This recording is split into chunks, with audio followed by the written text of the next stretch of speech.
তোমাকে কিছুক্ষণ জড়িয়ে ধরতে পারলে একটা কবিতা লিখ, মরতে মরতেই বেঁচে যাওয়ার কবিতা। তোমাকে কিছুক্ষণ জড়িয়ে ধরতে পারলে লিখতাম আরবের সুদীর্ঘ মরুভূমি পাড়ি দিয়ে এক ফোঁটা জলের আকুতির অবসান হওয়ার গল্প।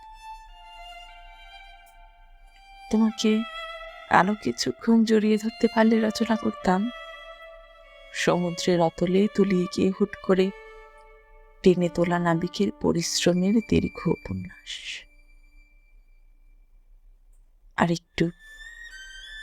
আরেকটু থেকে গেলে তোমাকে জড়িয়ে ধরে লিখতাম কিভাবে হেরে গিয়েও যেতে চায় মানুষ, কিভাবে পঙ্গু হয়ে মানুষ দৌড়ায় এক উদ্দেশ্যহীন পথে সফলতার চূড়ায়।